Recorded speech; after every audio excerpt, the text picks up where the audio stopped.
Journal entry added. That would be the Medical Bay murders. Yep. You have tracked down the terminal used to poison the miners to a console.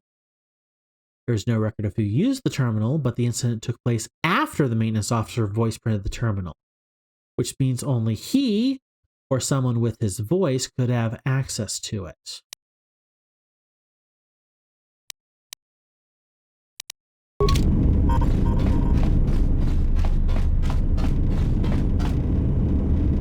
There's no other place to get logs down here, though.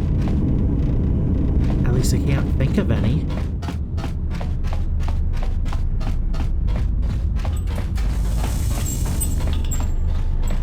Greeting. It is a pleasure to see you. Yeah, that's the workbench. I already searched the droids.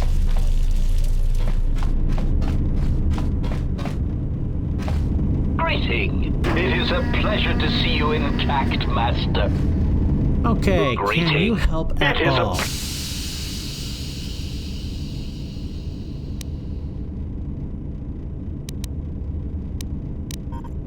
Oh, this is interesting.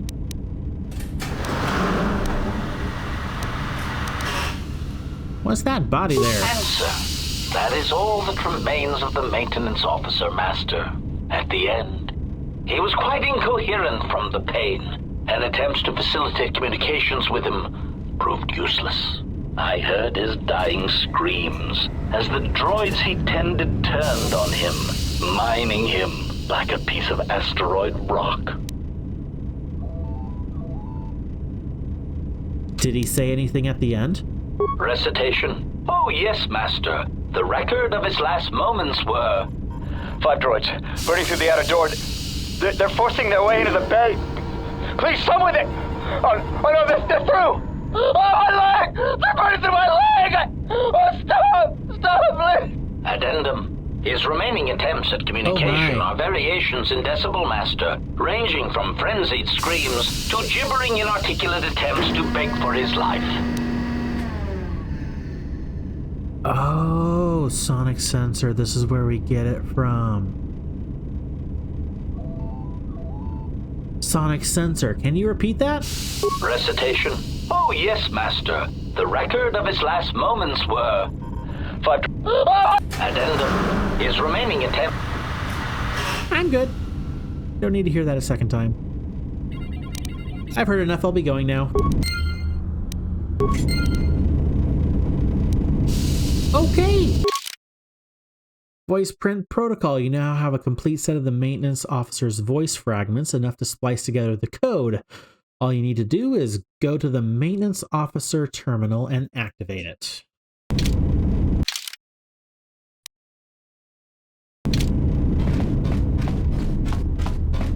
That was over here, I think.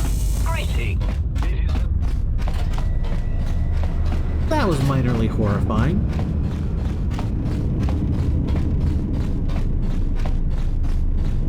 Okay, maintenance station.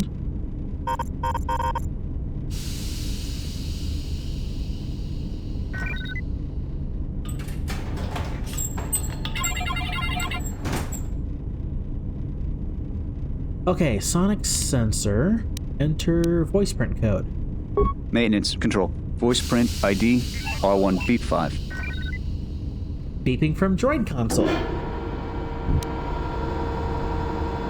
Voice recognition confirmed. Maintenance authorization active. Full system access granted.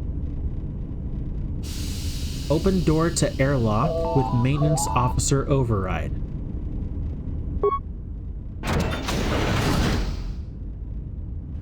Return to main console. I don't think there's anything new.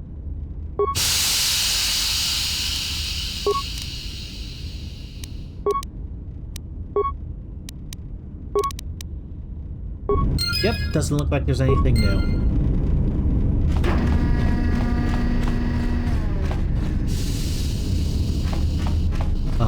Okay, what?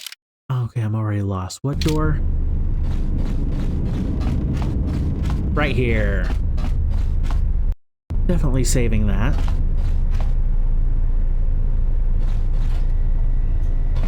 Airlock inner door. Storage locker. In order to exit the airlock, you will need the spacesuit stored in the locker in this room. You should equip it automatically when you select the outer airlock. Spacesuit! Alrighty.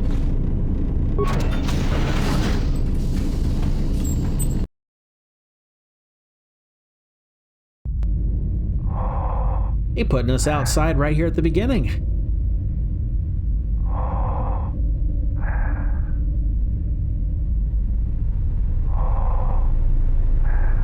Oh my goodness, that is so dorky.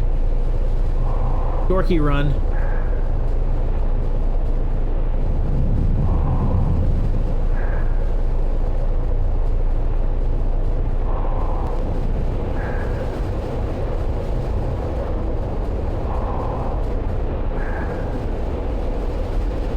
Okay, that didn't hurt us, fortunately.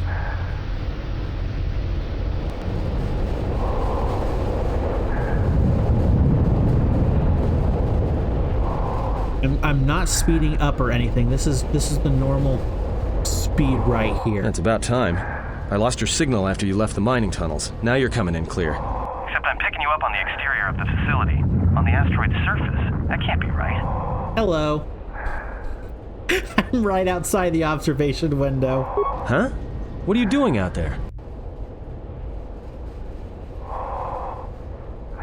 I need to reach the miners in the dormitory section, and this is the only way to get there. You're crazy, even for a Jedi. Look, you need to get out of there, quick. Something wrong? What little is left of the facility's venting systems have gone active, most likely from the explosions in the mining tunnels. They're venting Paraga's fuel deposits into space through the exterior vents, right in your path. Can't you shut them down? I can't. I'm locked out of the main systems here. I couldn't shut it down if I tried. The vents look like they've been purposely rerouted to vent the gases to the exterior. And only in the last few minutes. It's almost as if... Now what now? I don't believe this. There's a ship coming in, sending a docking code. I have a bad feeling about this. Oh boy.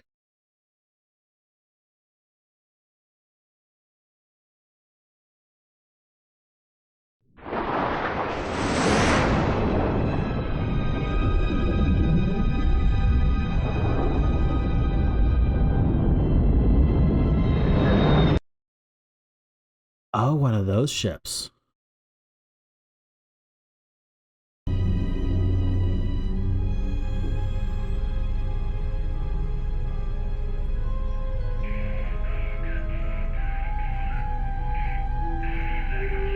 Uh-oh.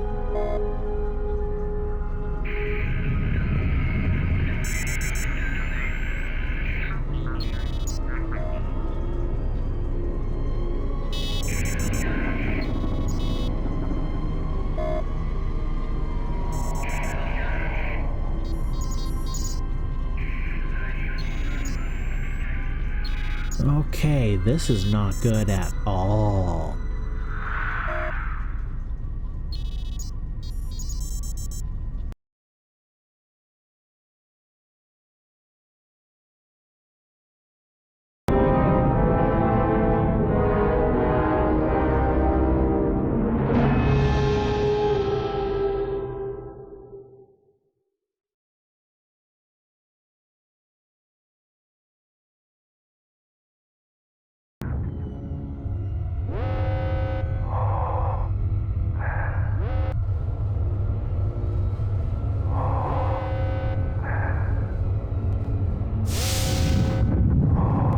Front row seating.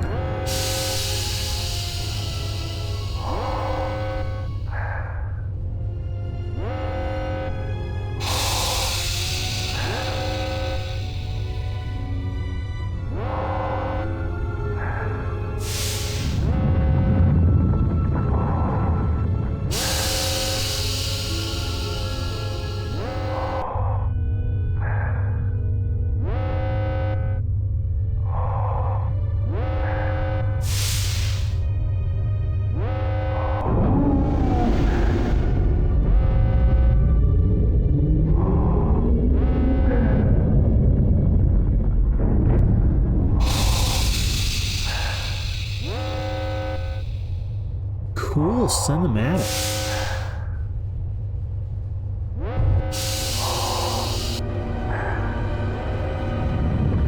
He has come. Can you be a little more cryptic?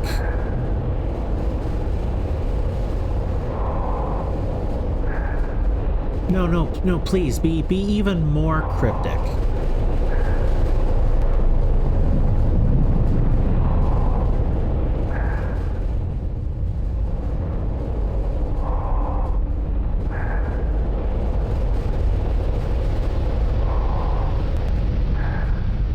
Dormitory level.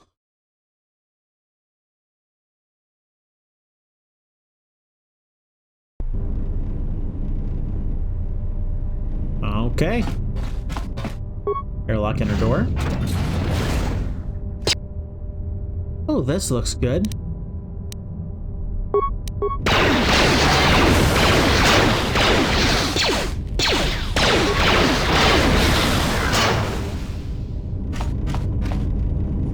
First room, and we already have droids.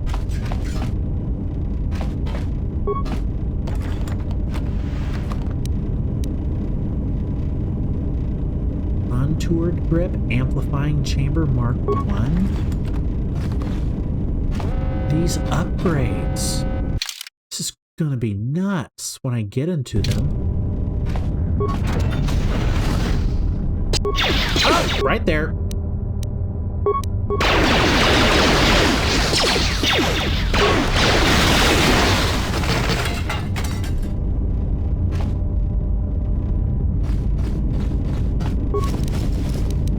Mandalorian melee shield. Ooh, datapad. Now the fire suppression systems have gone active and I can't even make it to the dormitory section.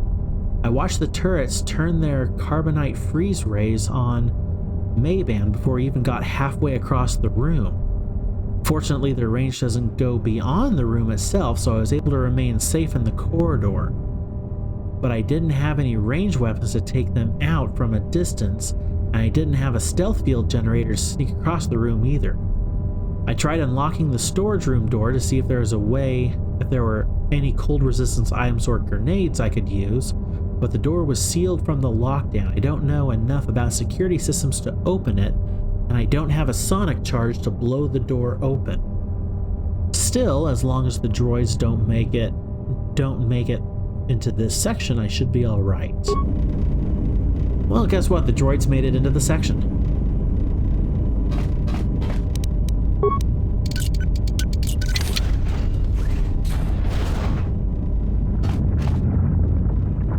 Okay.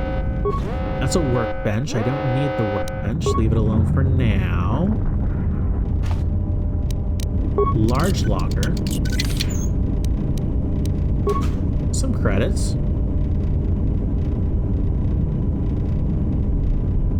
And some more lockers. Repair kit. More stuff.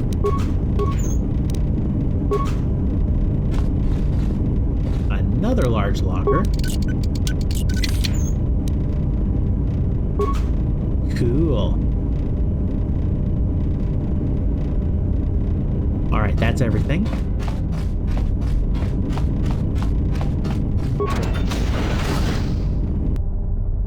Automated fire extinguisher. Power blast. How'd you miss?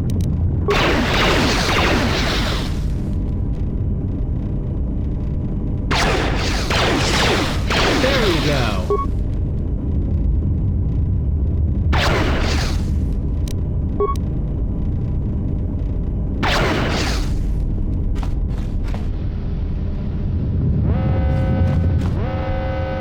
Okay, another broken droid.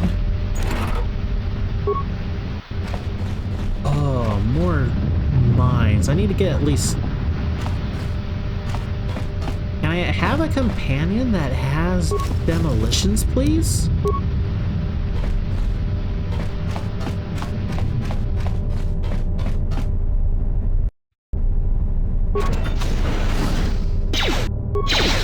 we go. Lots of droids.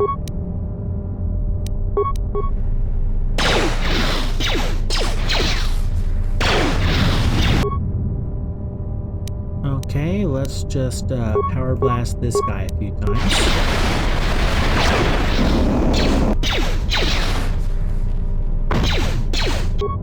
Oh my, they froze.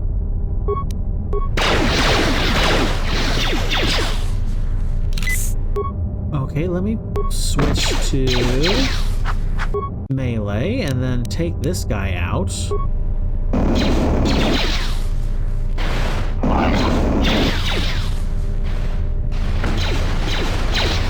Oh my!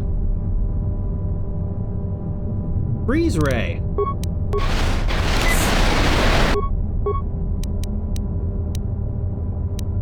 Power attack.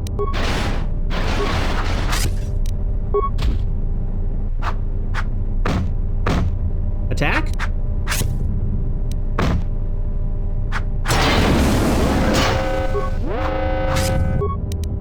Okay, these guys are not happy.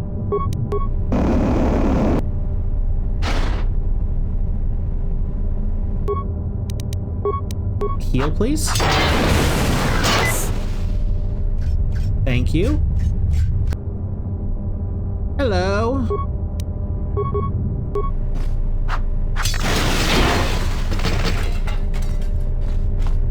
Okay, that was a little closer than I'd like.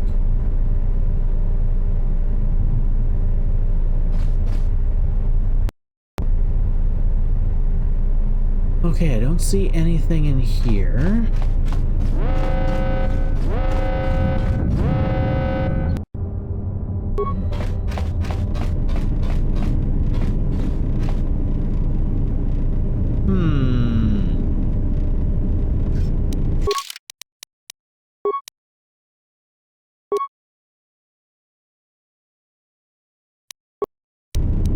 Good place to save. Also, good place to get off for the night. Alrighty, so we finally saw Crispy in the game. No idea who he is or what he does or what's going on. But if I had to guess, I'd say he's a bad guy. Welcome back to the Real Talk segment. So, tonight, the subject I'm planning on talking about is spiritual discipline. If you've been around for a little bit, you might have heard me talk about being spiritually attacked in some previous Real Talk segments. And my little phrase that I came up with in regards to being spiritually attacked is, if you're being spiritually attacked, you're doing something right. And I wanted to kind of talk about the opposite of that, which is spiritual discipline. It's a little more difficult to find Bible verses about spiritual discipline because partly it's one of those lacks of the English language. Discipline means several different things depending upon the context of the rest of the verse, and it's a little difficult. But spiritual discipline in the sense of God, I'm going to be using the word punishing, but God punishing us for not doing what we're supposed to be doing. There's spiritual discipline as in being regimented and self-control and being on top of everything in a nice, orderly, structured way. And then there's also spiritual disciplines, and there's multiple of those. And they're like, oh, what are they? The 7 disciplines. I'm looking them up right now. But that's not what I'm talking about. I'm talking about spiritual discipline in terms of God, quote unquote, punishing us in a meaningful way to teach us lessons because we're not doing the right thing.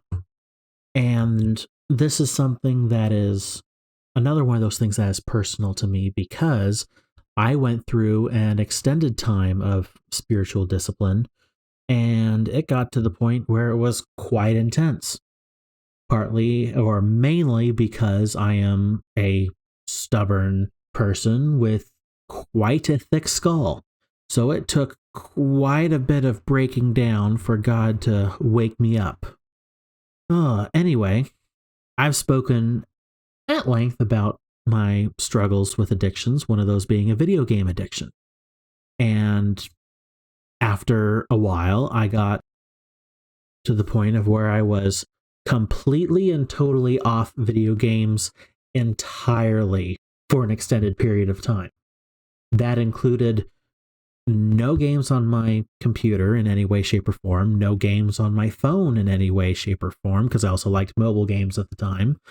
I didn't watch video game related content on YouTube. I didn't watch video game related content on Twitch. I was pretty much complete and total abstinence from video games in every way, shape, and form. And I had been, quote unquote, clean from my addiction for an extended period of time.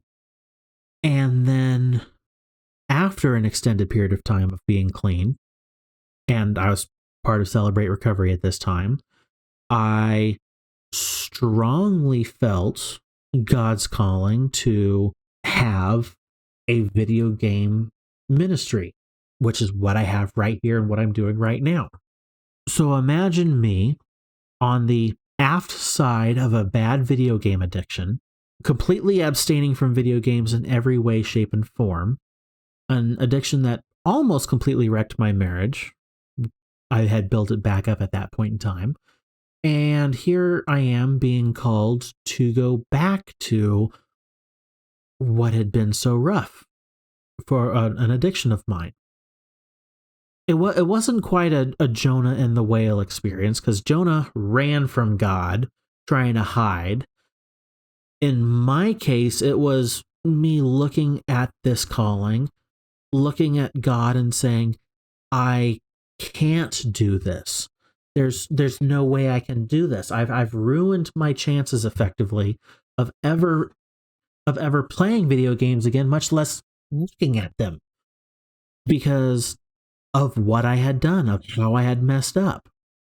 Yet God had this strong calling, strong feeling in my life, and took a while, but I got to the point of where I was absolutely miserable. I clearly had this calling. I clearly had this path, yet I had no clue how I would ever be able to walk down it because of the mistakes I had made in the past. It was so bad that the misery, the pressure, the frustration I was feeling internally was showing externally rather dramatically.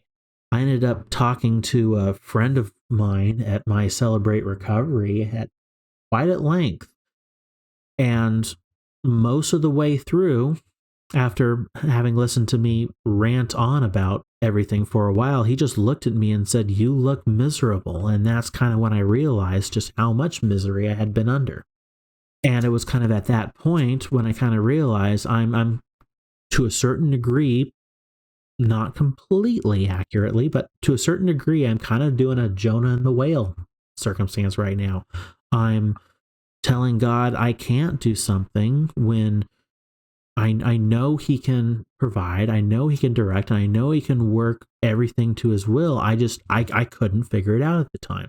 So that night, I quite literally got down on my knees and prayed to God on my own, just, okay, I will do this. I have no idea what's going to happen. I have no idea how this is going to work out, but I will walk down this path. And at this point, I hadn't told my wife anything yet. I had been kind of keeping this close to my chest for a while, trying to figure out what to do. And one of my thoughts at the time was, how am I going to tell my wife, the person I hurt most through this addiction, the one who I almost ruined our marriage with, hey, God's calling me back to the very thing that almost wrecked our lives? So on my knees, I pray to God. It's like, I don't know how this is going to work. Work in her life, work in my life, figure this out. So going back to my whole spiritual discipline thing, God had to take me through so much and break me down so hard that I was at the point of abject misery every single day of my life. All because I, as we usually do as human beings, fallen, sinful human beings, we mess everything up. I messed everything up. I wasn't doing what I should have been doing, what he wanted me to do. And then I was looking him in the face saying, I can't do what you want me to do. As soon as I finally did have I call it my moment of true surrender, where I said, okay, God, I'll do what you want. I have no idea how it's going to happen. I have no idea how you're going to orchestrate this, but I will follow you. I had literal overnight, the only word I've ever been able to come up to describe it is serenity. I went from abject misery to absolute peace, literally overnight. And this is what I use as my example of spiritual discipline. Because prior to that moment of true surrender, I was not right with God. I was not on his path of what he wanted me to do. I was not fulfilling my calling. And then after my moment of true surrender, yes, I didn't. It took close to a year and a half after my moment of true surrender before I was able to start streaming. But I knew during that entire time I was following the path God wanted me to take. Part of the reason of that year and a half period of time between my moment of true surrender and the point I was able to start streaming was rebuilding the trust with my wife. We had a time where we spoke with our marriage counselor more than once, and then I put all the how to say it, all the authority, I think might be the right word, all the authority in her court of proceeding down this path of building trust on her timeline. And the way we did this was she has an old Wii console that we pulled out, and on her timing and her level of comfort, we slowly built back trust. And I finally got to the point of being able to have this stream. And then over the time of my stream, I've built it up, changed a few things. I didn't have this real talk segment at first. I was imagining something different. And a little while in, my wife said, hey, you need to start doing something. You can't just wait for people to come around so you can talk to them, which is kind of true. Being a tiny streamer, you don't have many people coming around, and I was waiting for people to come around. So that's where I kind of started this real talk segment. And then after a few quote unquote episodes, I turned it into a podcast format, and it's been going strong ever since. But it all started with me being complete abject misery, mentally, emotionally, spiritually, because I wasn't doing what God wanted me to do. And spiritual discipline in this sense can take a multitude of different forms. It all depends on the context of whatever situation you're in. Sometimes spiritual discipline can be you do something wrong, so you lose something, either financially, physically, whatever it is. It could be you did something wrong, you got injured, or you did something wrong and then you got a sickness that lasts forever. The Bible has some evidence with the Apostle Paul and his thorn in the flesh. It wasn't mentioned earlier in his ministry, but it was mentioned mid and later. And there's some speculation that his thorn in the flesh happened when he was struck down by God on his trip up to Damascus, where he was struck blind. So his thorn in the flesh could have been that little subtle reminder of his old lifestyle and a form of spiritual discipline from God.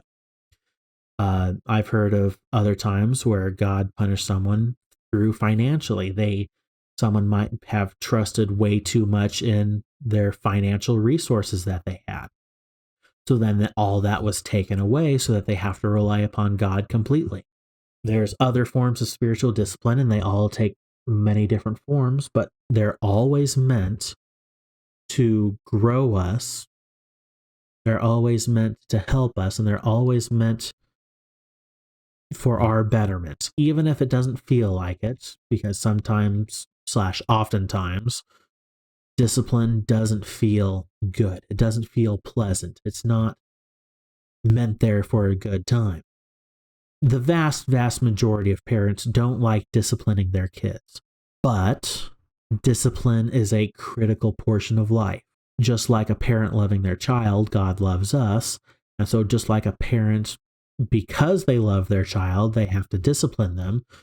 So too, even more so, God loves us and needs to discipline us when we are wayward, when we're doing wrong, when we're not doing his will. And goodness knows, was I not doing his will for most of my life, I would say. I'm very much playing catch up. Pretty much the worst of it happened in the year or so lead up to my moment of true surrender and my streaming and this ministry, and no idea where God will take this, no idea where it'll end or how it will change or how it will evolve, but it's been a while since I've had any form of spiritual discipline because I do my best to stay aligned with God's will and do what he wants to. For the last 3 to 4 months now, I've been having a lot of spiritual attack, like I've mentioned at the very beginning. And like I said, if you're under spiritual attack, you must be doing something right. So I guess I could say kind of an opposite statement of you're under spiritual discipline, you're doing something wrong. I was recently editing a video about spiritual attack, and I mentioned spiritual discipline quickly in there, and that's kind of where my thought process of coming up with this real talk subject came about. So anyway, spiritual discipline, although it is unpleasant when we are in it, it's meant for our benefit, to use a fancy word, edification. It's meant to bring us in line with God. It's meant to center us on his will and on his path for our lives. So if you think you're either being spiritually attacked or spiritually disciplined, definitely pray. Pray about it. Talk to a pastor about it. They oftentimes have really good insight, and they can oftentimes see what side of that you are on. But going back to spiritual discipline, if you are under spiritual discipline, even if it's scary, just like I experienced, because I had no idea how friends, family, counselor, pastor, everybody in my life who knew I had this old video game addiction, I had no idea how any of them were going to react to me saying, hey, God is taking me back to video games.